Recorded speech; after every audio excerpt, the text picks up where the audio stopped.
Hello，大家好，我係阿基啊，咁歡迎收睇呢個一周神秘新聞啦。今次真係一個突發影片啊，因為咧大家有留意開呢啲 UFO 啊、UAP 嘅一啲 channel 或者係一啲 IG 嘅話，你都應該知道啦。咁咧喺5月8號嘅時候咧，即係我而家錄音嘅時候嘅尋日啦。咁咧就美國戰爭部嗰邊咧就因為按照呢個特朗普嘅指示咧，就已經咧喺佢哋官方嗰啲網站上面咧就公開咗首批啊，就係162份關於 UAP 啊，亦都即係不明現象嘅一啲內部嘅檔案啦。咁點解會即係公開今次嘅檔案咧？就因為特朗普喺2月嘅時候咧就話咧，即係希望咧就做到一啲最高嘅透明度啦，等民眾咧可以親眼睇下咧天空究竟發生咗啲咩事啊嘛。咁所以咧呢批檔案咧就而家咧就正式上傳咗去佢哋嗰個政府嘅系統上面啦。咁喺呢批嘅文件裏面咧就個橫跨嗰個時間都幾長嘅，雖然咧就話咧就得162份啦，咁同呢個愛普斯坦嗰啲文件咧就完全不可同日而語啊！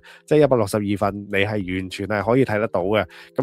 但係咧就係我都仲未睇得切，我都淨係睇咗相啊，同埋某啲嘅影片啊。相關嗰啲文字啊，裡面嗰啲 PDF 嗰啲內容咧，我就真係未睇晒啦，真係抱歉啊！咁但係咧，因為咧今次我都真係覺得幾突發啦，我覺得係需要咧就即刻同喺即係 YouTube 嗰度咧，同大家講一講，就係發生咗啲咩事先。咁今次嗰啲解密嘅案件咧，嗰個追溯嘅年期咧，其實都幾遠啊！即係最遠咧都可以去到1997年啊12月咁樣嘅一啲早期嘅飛碟嘅目擊個案啦。咁之後咧就繼續有一啲即係例如 NASA 啊、FBI 啊相關嗰啲政府部門咧，咁佢哋都有一啲嘅目擊個案啊，又或者係啲圖片咁樣啦。咁我覺得咧裏面咧就抽出咗幾個咧，我就覺得都幾爆炸性嘅。咁首先咧就即係一啲 NASA 啦，咁咧就喺阿波羅嘅任務裏面咧，即係內部嘅資料裏面咧就話咧1969年咧，即係阿波羅12號嘅任務期間咧，就已經係喺月球嘅表面上面咧就影到一啲異常嘅照片啦。咁至於咧亦都係即係同樣都係阿波羅嘅任務啦。咁咧就係17號啦，就係1972年嘅時候咧，就當時咧就太空人咧就向呢個地面中心報告啦。咁就話見到好多嗰啲好明亮嘅碎片啊，就喺太空船旁邊就飄過啦。咁其中一個太空人咧，更加喺呢個通訊裏面咧，就形容咧，就係好似係放緊國慶煙花咁樣嘅一啲光亮嘅碎片啦。咁同埋咧，亦都咧喺個網站上面咧，亦都有一張咧，就係阿波羅17號咧影低嘅相片咧，就見到咧上面咧有個3個嘅小光點啊。咁咧就排成咗一個三角形咁樣啦。咁呢件事咧，就我覺得都可以確定到一樣嘢，確定到咧就係真係有登月到任務啦。學其他嘅媒體都有講啦，少少半開玩笑啦。咁咧就係話咧，雖然咧就真係有登月啦，咁但係咧佢哋咧 P 圖嘅技術咧都真係有嘅。因為咧有時我哋咪一啲相上面咪見到一啲 bug 嘅，咁相信咧都係因為即係 NASA 嗰啲唔想去公開啊，咁先至咧即係可能用啲 Photoshop 技巧咧咁遮咗一啲嘅 UAP 啊 UFO 嗰啲報告啊或者影像啦，咁所以咧先至咧令到我哋即係有好多嘅 bug 咧，就覺得喂，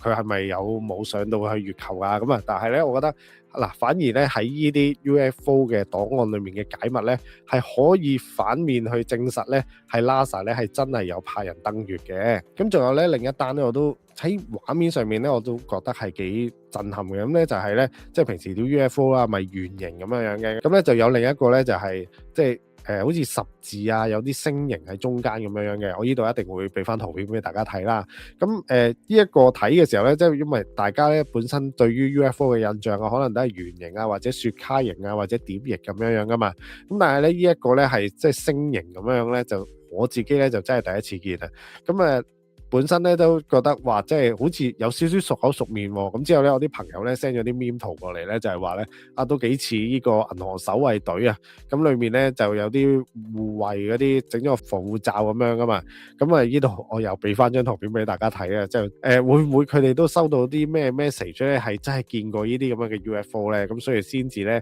喺即係電影上面咧做呢啲咁樣嘅形象出嚟咧，等即係貼合翻呢個現實咁樣啦。咁同埋咧，我都講少少個人嘅意見啦。呢啲文件咧，咁就咁睇咧，就唔算有啲咩太過新奇嘅。咁畢竟咧，有時即係一啲嘅影像咧，好多時大家可能睇網上面啊，或者係一啲公開嘅資料上面，之前啲聽證會上面嘅公開啊，又或者係即係一啲爆料人嘅公開上面咧，都有見過類似咁樣啦。即係好似有一條片咧，就係一隻 UFO 咧喺啲風車上面穿梭啊，同埋一啲急轉彎咁樣嘅影片啊。咁呢個我印象中咧，我自己係睇過嘅。咁所以咧，今次放出嚟嘅影片咧，係咪真係咁爆炸性咧？即係令到人會嘩然嘅咧？我就覺得未必嘅，反而咧係佢背後嘅動機咧，先至令到大家咧係覺得好震撼啊！點解會咁講咧？因為其實歷代嘅總統啊，又或者政府咧，根本咧就唔會去公開呢啲咁樣嘅資訊噶嘛。好多時咧，啲文件啊都遮遮掩掩啊，或即係可以塗黑嘅就塗黑噶嘛。咁如果唔係一啲即係最近一啲咪 UFO 嘅聽證會啊，真係如果唔係有啲即係爆料人啊，又或者真係啲飛機師啊去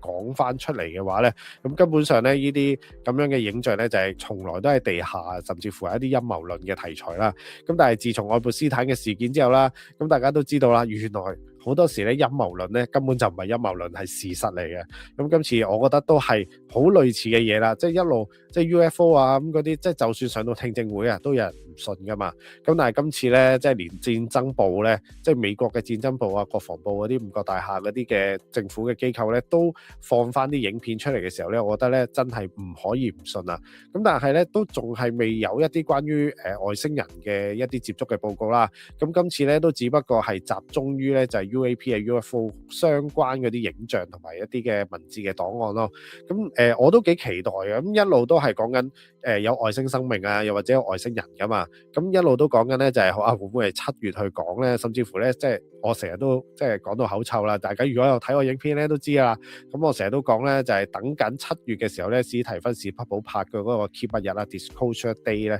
咁咧就等緊呢套戲上咧，會唔會有啲咩更加爆炸性嘅內幕資料咧會即係公開到出嚟啦？所以咧我自己都幾期待嘅。咁同埋咧我自己都睇報道嘅時候咧都有話啦，即係有啲牧師嘅爆料啊。咁咧就係美國嗰邊咧都已經約見咗一啲嘅宗教嘅領袖啦，睇下會唔會到時咧，即係佢公開一啲外星人嘅資訊嘅時候咧，就係會造成一啲宗教啊信仰嘅危機咯。咁所以咧就叫佢哋準備定啲說辭咁樣啦，即係例如講啊，外星人咧其實都係由神創造而嚟嘅，咁樣呢類型咁樣嘅說辭啦。咁睇下咧到時咧會唔會真係公布有外星人接觸嘅時候咧，會唔會真係造成一啲信仰嘅危機咯？咁但係咧頭先咧，即係我都同啲朋友咁講啦。咁咧如果咧幾十年前咧，如果真係公開呢個 UFO 嘅檔案嘅話咧，大家咧都一定真係有恐慌啊！之前咧好多人都話啦，咁睇咁多電影啊，或者係一啲電視劇啊，其實關於啲 UFO 啊或者外星人嗰啲題材嘅話咧，其實都係俾大家咧心裏面咧有個心理準備咯。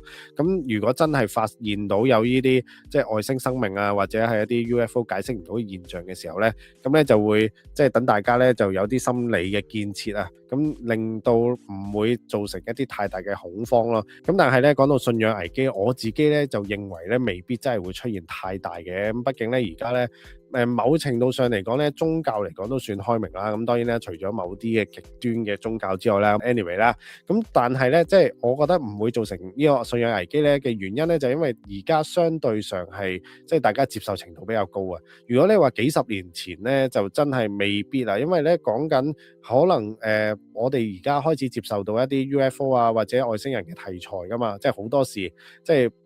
科幻嘅題材好多時都會觸及啦，咁所以咧未必真係好似去到幾十年前啦，佢哋唔係真係咁有準備嘅，所以話咧有時真係電影啊電視劇都係預先即係本身都知道有外星嘅生命㗎啦，咁所以咧就拍定呢啲嘢，等大家咧有個心理嘅建設，就係話真係有呢啲嘢㗎，咁但係咧大家就唔使去恐慌咁樣樣啦。咁所以我覺得而家咧即係話會出現信仰危機嘅情況咧，我就覺得未必嘅。畢竟咧而家即係我相信啦，大家都接受到㗎啦，就係外星係有生命㗎嘛。咁亦都係有呢個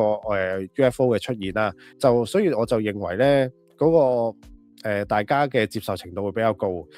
之前都有開玩笑咁講啦，咁咧就係就算啊，我哋真係發現到有外星生命都好啦，我哋聽日都係要翻工嘅。如果啊，你話幾十年前，如果我哋聽到即係有外星人嘅話，我哋真係未必會諗到呢個地步，我哋就係識驚嘅啫嘛。咁但係咧，而家我哋真係咧會諗一啲現實嘅問題啊，即係話咧，就算見到又點啊？我哋咪又係要繼續工作。咁所以呢啲嘅諗法咧，就完完全全啊，雖然真係會驚嘅，即係我自己認為咧，我自己雖然即係都接受到有呢啲外星嘅生命啦，咁但係如果真係喺我面前出現，即係好多隻啊，或者係轉嚟轉去咁樣嘅情況之下喺我面前出現呢，我認為我自己都會有少少淆底嘅。咁畢竟都係一啲未知嘅生命或者係生物啦，唔知道佢下一步會做啲咩噶嘛。咁會驚咧都好正常啦。咁但係咧又未至於咧會係大型嘅恐慌啦。同埋咧，我覺得即係真係會諗啲現實嘅問題咯。咁你就算見到啊，你都係要繼續生活噶嘛。除非佢一支炮射落嚟，咁大家灰飛煙滅咁樣嘅啫。咁好啦，今次嘅條片咧就真係差唔多啦。大家如果有興趣嘅話咧，我會擺翻條連結喺個資訊欄嗰度啦。咁咧大家都可以自己去睇嘅。我覺得今次咧係佢哋美國嗰個做法咧係幾好嘅。咁因為咧佢就唔係有啲咩評論啊，話俾你聽啊，你要睇啲乜嘢，你要睇啲乜嘢。佢哋咧就直接咧就將啲文件咧就擺上網，等大家咧係去自己去分析，自己去拆解咯。咁大家有個思考嘅空間咧，就自己去諗咧呢啲究竟係唔係真實嘅外星嘅科技啦。咁你亦都可以有自己嘅解讀咯。加上啦，陸陸續續啦，即係除咗頭先講嘅電視劇同埋電影之外咧，其實一陸陸續續有自從2024年開始嘅一啲嘅 UFO 嘅聽證會開始咧，咁都係為大家做定一啲心理嘅建設咯。真係而家咧未必真係會咁恐慌，因為大家都預示到政府係真係會公開呢啲嘅檔案噶嘛。因為特朗普咧好多時都真係言出必行，同埋做出嚟咧係會令到人嘅驚訝，竟然做到呢個地步嘅。同埋我覺得片尾咧都有樣嘢係想提一提嘅。咁我覺得即係之前咪有講到11個科學家咪神秘失蹤嘅，即係甚至乎最近David Wilcock 都有不幸過身嘅事件啦。咁不過 David Wilcock 咧，我自己咧就冇拍片去講，因為我見到網上面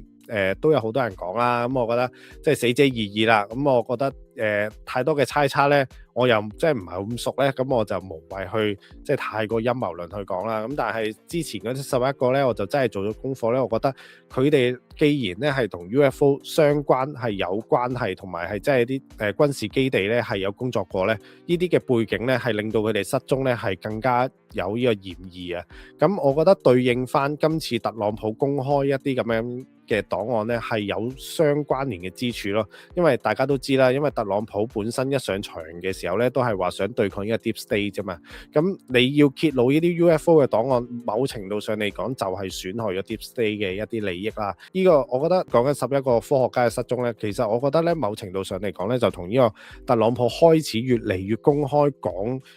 UFO 啊或者外星人嗰方面嘅資訊咧係有相關聯嘅。咁我就一定會繼續跟進呢方面嘅話題啦。咁喺我剪完我光仔嘅專題討論之後咧，我會繼續跟進即係今次呢個UFO 嗰啲檔案嘅解密嘅，一定會。咁如果之後咧，咁今次抱歉啦，即係未必真係有咁多嘅時間咧去同大家睇晒啲資料，但係咧已經睇咗啲影片啊或者圖片啊，簡單咧就同大家講一講，分析一下我自己嘅睇法咯。咁下次咧我可能會再即係 mark 翻好啲 point 咧，去同大家再繼續深入分析啦。因為我覺得真係需要咧係即刻咧去做一個突發嘅新聞咧，去同大家講一講嘅，因為真係都幾爆炸性咯。咁好啦，咁今集就差唔多啦。咁如果有啲咩再跟進嘅話咧，我就一定會再拍片同大家講一講啦。如果中意我哋 channel 嘅話，就記得讚好同訂閱翻我哋啦。咁我哋就下條片就再見啦，拜拜。We saw UFO in a classified files. We saw UFO in a classified files.